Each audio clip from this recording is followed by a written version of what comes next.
far we can go. Mm,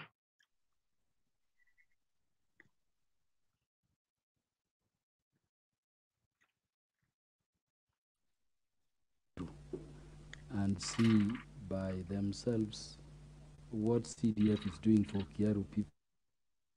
And I think as a person who has seen it, I know it is good. The gentleman from Nyando, the Honorable Hello. Bujare Lukelo. I thank you very much, Honorable Speaker. Allow me from the outset to welcome back my colleagues and the Office of the Speaker and the Secretariat in general, having been at home during our recess for the last 2 months. On the same breath, Honorable Speaker, allow me to express our collective frustration and resentment as a House on this matter of NGCDF. Before we went home for our recess, Honorable Speaker, the CS Treasury did make an undertaking that from the 9th day of December 2022, 2 billion shillings were to be expended to our accounts every week, which by now, Honorable Speaker, our accounts should be having, every individual constituency account should be having 80 million shillings, Honorable Speaker. The Cabinet Secretary has walked on all the promises, walked back on all the promises he has made.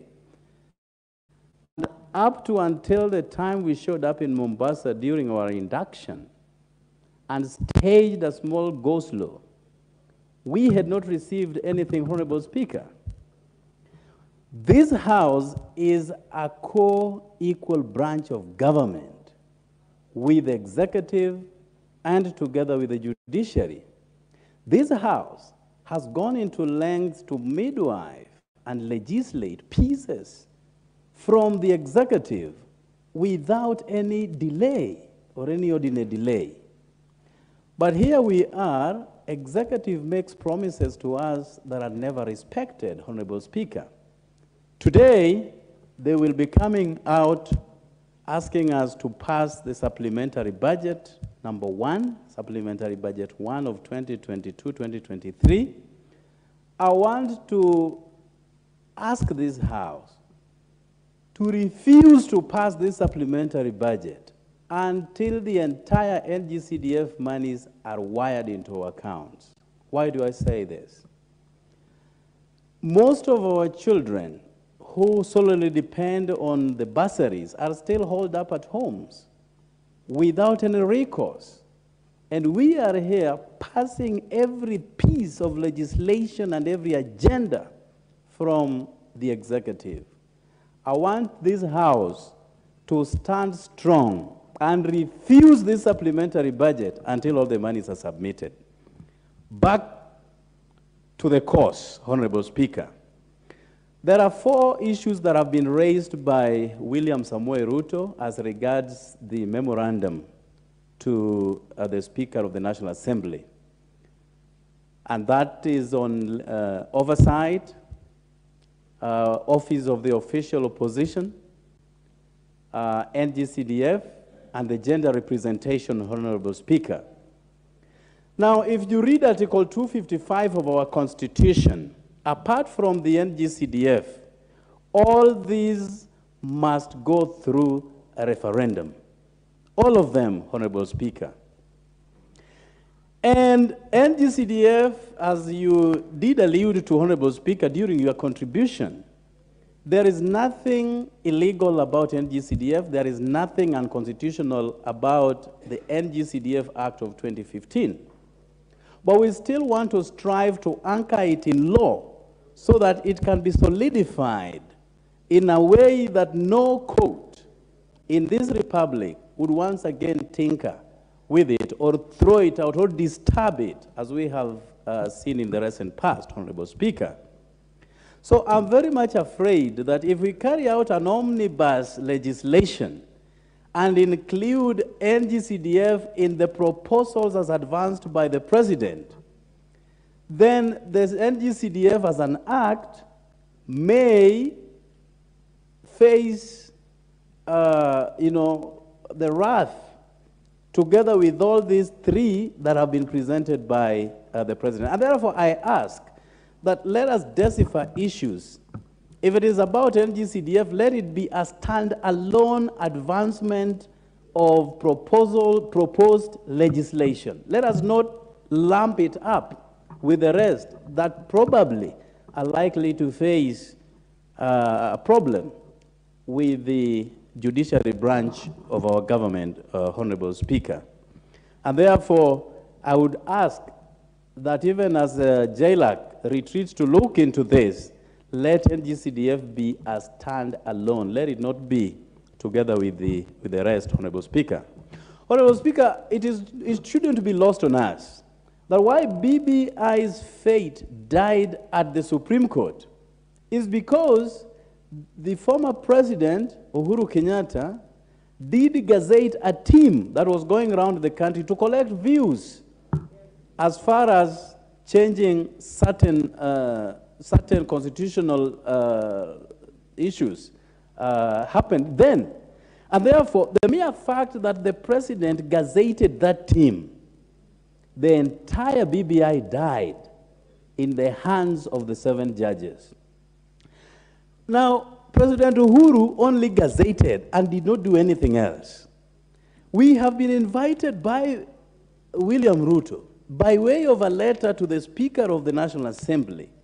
And not only that he has written a letter, he has included a memorandum, and he has also suggested areas where these changes should be made. I'm very much afraid that if this goes before a court of law, and indeed it will, through the civic society or the civil society, this thing will be dead on arrival, just because President Ruto is putting his hands in the changes of our Constitution, Honorable Speaker. And we also need to see the amendments for what they are. There has been a proposal to bring in cabinet secretaries in this House. What does that therefore mean? That the work of oversight committees are going to be dead. Because what will be the role of PSC? What will be the role of PIC? If those cabinet secretaries can personally present themselves before this House, Honorable Speaker. And this is an elaborate process of killing the role of the opposition. You do understand that when you talk about PIC, when you talk about PSC, and all the oversight committees, it is only the opposition that occupy and dominate these committees, Honorable Speaker. And by so killing these oversight committees, you inevitably kill the opposition.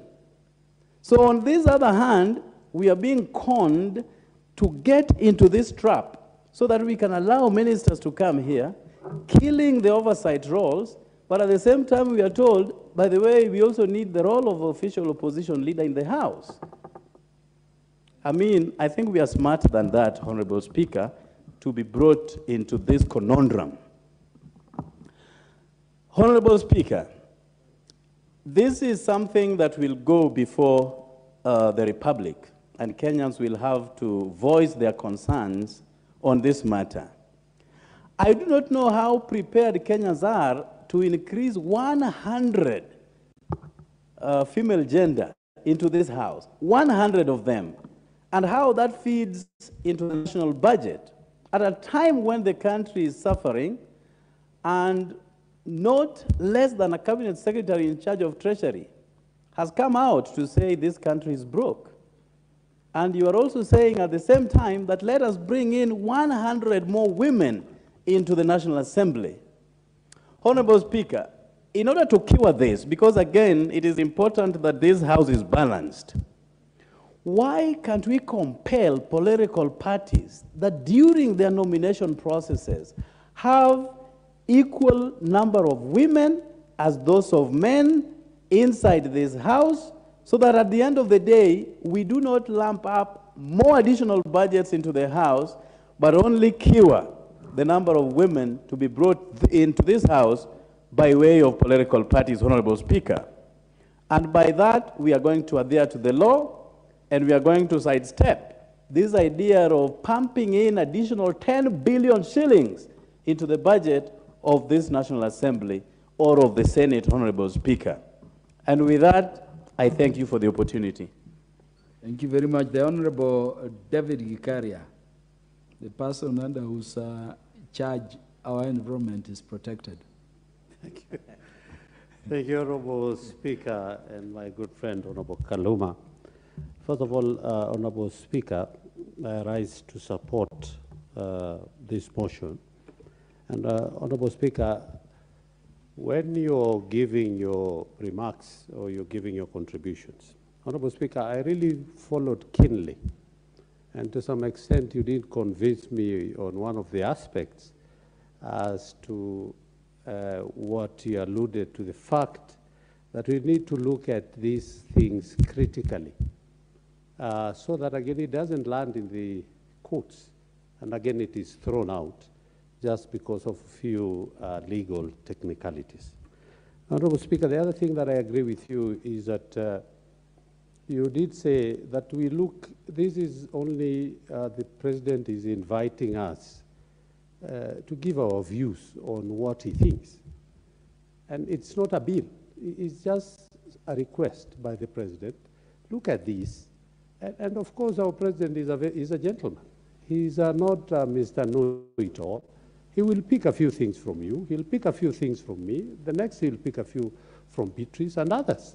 And he will say yes to the fact that if we are actually true in a presidential system, then how do you bring in opposition in Parliament? And this is something that the President is going to look critically into those things and be able to make a decision by the time now when it comes to the actual legislation. The last thing that I also agree with you, Honorable Speaker, is that we should look at this thing devoid of politics. Let us avoid politics when you are discussing this so that you can be able, because sometimes we play to the gallery, we forget about what this House is meant to do. And I totally agree with you that, Honorable Speaker, we need to look at this request devoid of politics so that we can be able to give our best. Did the President mean well when he made this request and through a memorandum? And I want to say yes. He meant well for this country. He has seen what is ailing this country. It doesn't matter. He has just given us a proposal. It is for us now to improve on what he has given us so that we can be able to achieve what he intends to bring to this country. Thirdly,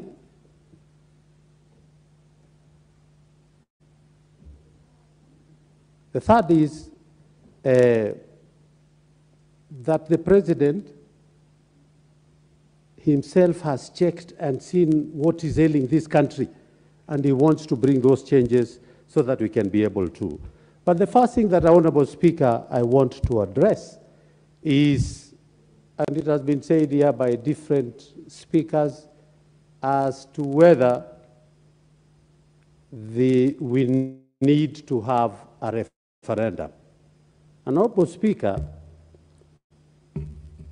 and I've learned a lot from you, from including on our own side. I honestly wish that there were more members here, including on our own side. Now, in the absence of our leader of minority, let me take that role. Mr. Speaker, for starters, I'd like to be careful about taking people's positions. You know, this is, as you know, as a lawyer, I'm holding brief. Very briefly, I'm holding brief. Mr. Speaker, let me issue two cautionary statements. First, of the 4 issues that have been raised in the President's memorandum, 3 issues would expressly require a referendum. Only one relating to the funds, especially CDF funds and the oversight fund, would not require referendum under Article 255(3). Insofar as the issues on composition of Parliament in terms of gender, the issues in introducing CSS to the floor, the issue of introducing a leader of opposition, there are issues that touch on the sovereignty of the people, they touch on the structure of governance and the system of government, they touch on the functions and composition of Parliament, and expressly they would require referendum. So as we discuss this, we need to bear that in mind very clearly. It's not an easy path. And the caution I want to issue secondly, Mr. Speaker, is that as members of parliament, it is good to look for the interest of many people. But of paramount importance is the interest of our own citizens, of our own voters, who are the beneficiaries of these funds. I'd like it to be made clear, an honorable member said that so far the CDF funds are unconstitutional. That is not true. CDF funds are constitutional, and there is no court anywhere so far that has found the 2015 Act unconstitutional. What we are doing is we want to entrench the provision such that we cater for much more. Our sisters who are representing the counties have the NGAF. NGAF has not been properly included. We want to include the NGAF, we want to include the other funds that Senate oversight, so that we call them the oversight funds. That's why we are amending the Constitution. Let it not be supposed that we are amending it because we think that is unconstitutional. We will be shooting ourselves in the leg. And for our own purposes, I would really urge members that we need to remove that bit of the memorandum that deals with the CDF funds and the oversight funds because we were already on it. And let's use it because as part of the ad hoc committee, we have already designed, we've gone much further than this memorandum. We have already drafted the amendments that are necessary to the Constitution and which do not require referendum. Let us move with speed, run with that, and leave these other issues that might raise partisan politics outside first. Let us take care of our interest before we take care of other interests. And if you don't heed my caution, watch this space.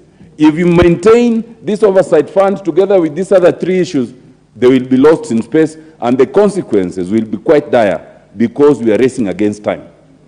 Specifically, Mr. Speaker, the idea of amending the Constitution is not a bad one.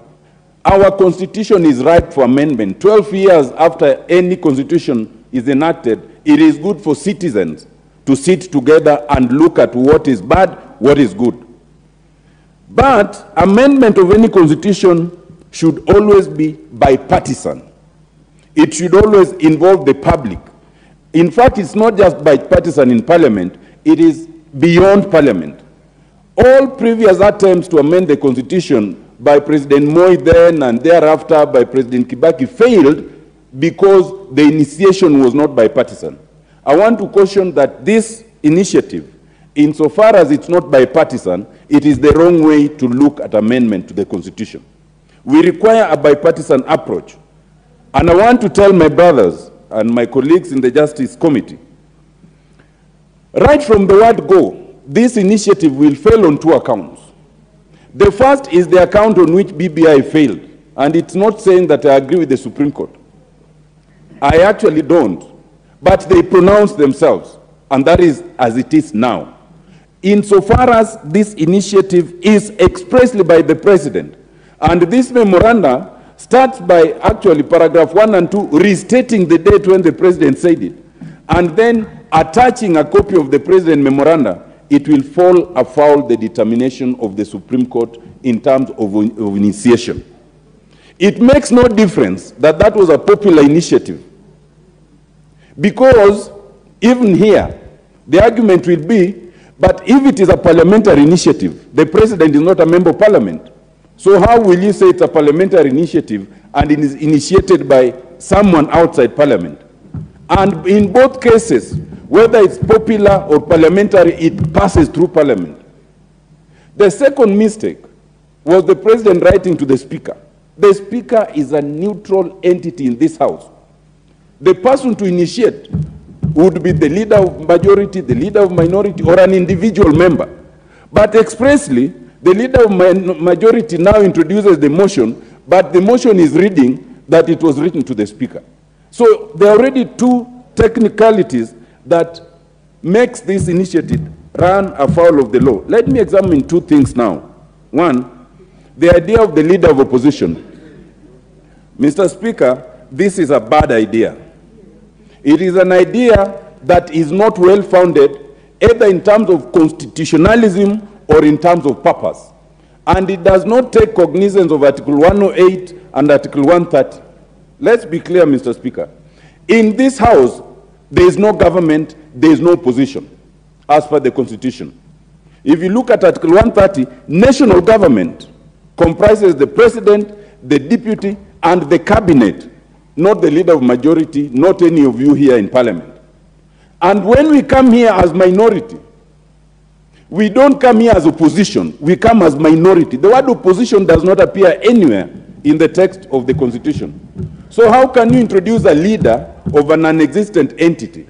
Honorable Wanyonyi, I'm telling you now, I'm helping you understand the law, so just listen. That idea is precipitated on a misinformation and misunderstanding that those who are in the majority are here on behalf of the executive, and those in the minority are here on behalf of the opposition. That is not so. In fact, the whole idea of this presidential system is that we, as a parliament, check on the executive as a collectivity. The moment you start trying to bring the leader of opposition, you run into many problems. The first problem is you can actually have a parliament where the majority has not produced the presidency.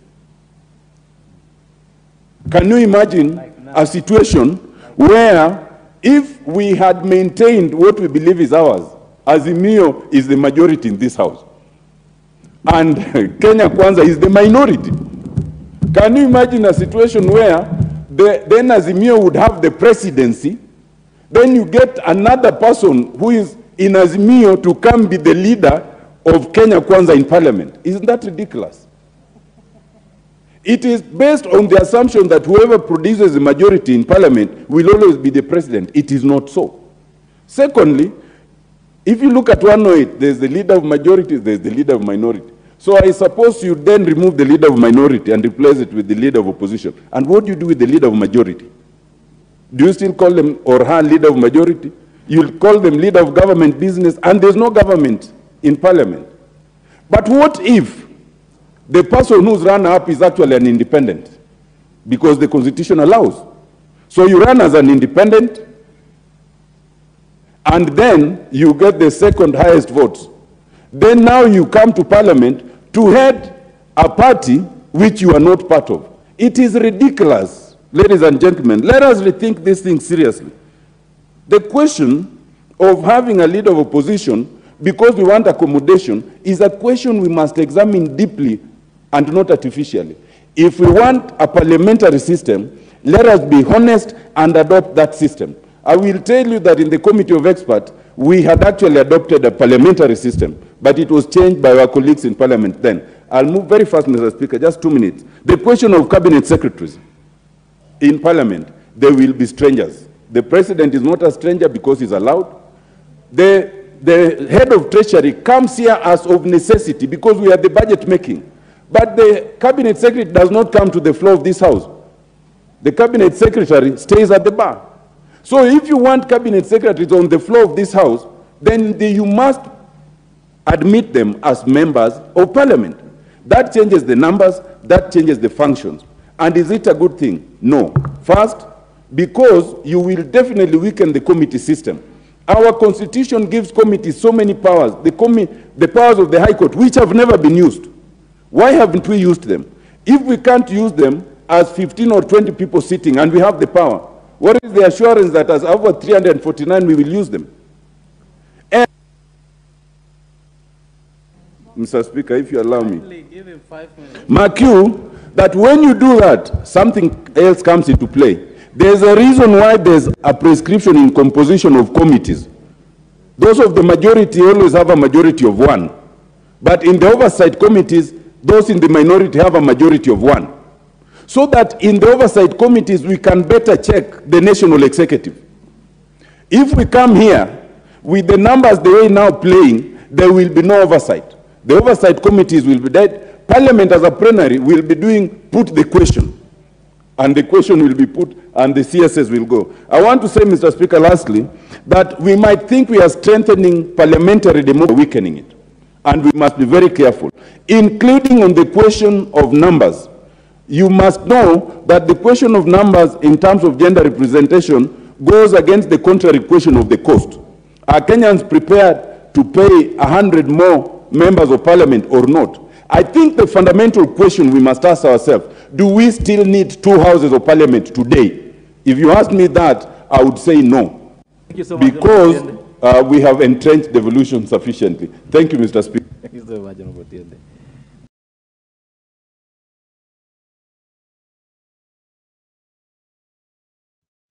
Interesting outlook.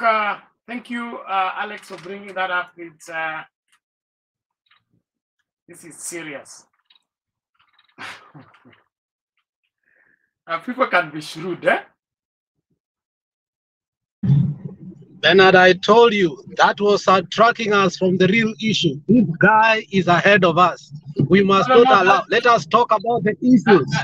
That's not getting ahead of us. It's being cunning, okay?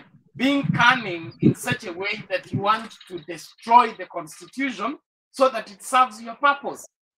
Being ahead means you come up with progressive legislation, not legislation that want to make the constitution become impotent and dysfunctional. This is wickedness. And from the look of things, with the patches of members of parliament, we will still have to use the guerrilla approach, because the rubber stamping kind of parliament we have, even if they would be making noise, they will still end up like NASA. NASA opposed the security rules. They boycotted, they stepped out. But what happened? The security rules still sailed through.